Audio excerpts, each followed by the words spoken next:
महाभारत काल की बात है। एक बार कृष्ण और बलराम किसी जंगल से गुजर रहे थे। चलते चलते काफी समय बीत गया और अब सूरज भी लगभग डूबने वाला था। अंधेरे में आगे बढ़ना संभव नहीं था, इसलिए कृष्ण बोले, बलराम, हम ऐसा करते हैं कि अब सुबह होने तक यहीं ठहर जाते हैं। सुबह होते ही हम अपने मंजिल की ओर बढ़ चलेंगे। बलराम बोले, पर इस घने जंगल में हमें खतरा हो सकता है। यहाँ सोना उचित नहीं होगा, हमें जाग कर ही रात बितानी होगी। अच्छा, हम ऐसा करते हैं कि पहले मैं सोता हूं और तब तक तुम पहरा देते रहो, और फिर जैसे ही तुम्हें नींद आए तुम मुझे जगा देना, तब मैं पहरा दूंगा और तुम सो जाना। कृष्ण ने सुझाव दिया। बलराम तैयार हो गए। कुछ ही पलों में कृष्ण गहरी नींद में चले गए और तभी बलराम को एक भयानक आकृति उनकी ओर आती दिखी। वो कोई राक्षस था।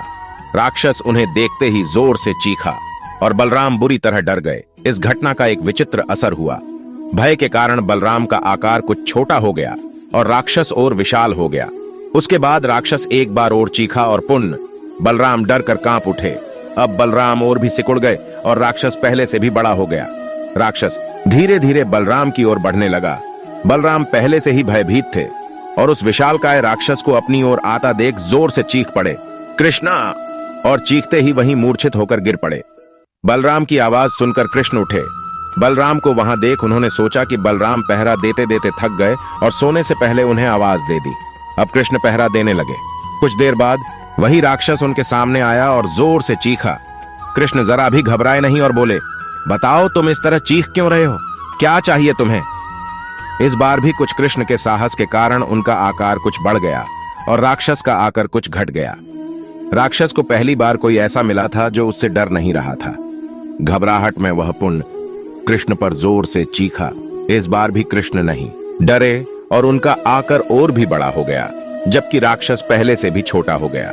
एक आखिरी प्रयास में राक्षस पूरी ताकत से चीखा, पर कृष्ण मुस्कुरा उठे और फिर से बोले, बताओ तो क्या चाहिए तुम्हें? फिर क्या था, राक्षस सिकुड़कर बिल्कुल छोटा हो गया और कृष्ण ने उसे हथेली में लेकर अपनी धोती में बांध लिया और फिर कमर में खोस कर रख लिया। कुछ ही देर में सुबह हो गई। कृष्ण ने बलराम को उठाया और आगे बढ़ने के लिए कहा।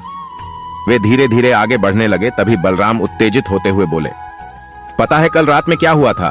एक भयानक राक्षस हमें मारने आया था।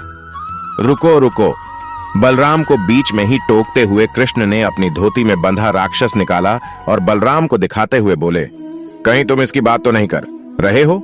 हाँ, ये वही है। पर कल जब मैंने इसे देखा था तो ये बहुत बड़ा था, ये इतना छोटा कैसे हो गया? बलराम आश्चर्यचकित होते हुए बोले।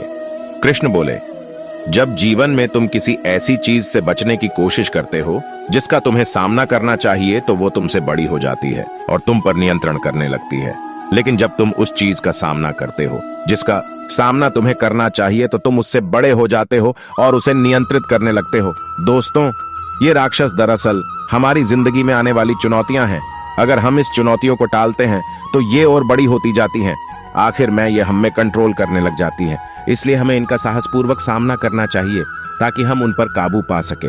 इस प्रकार चुनौतियों का डट के सामना करने से वो छोटी सी हो जाएगी, जिससे हम आसानी से उन पर नियंत्रण कर सकते हैं और सफल हो सकते हैं।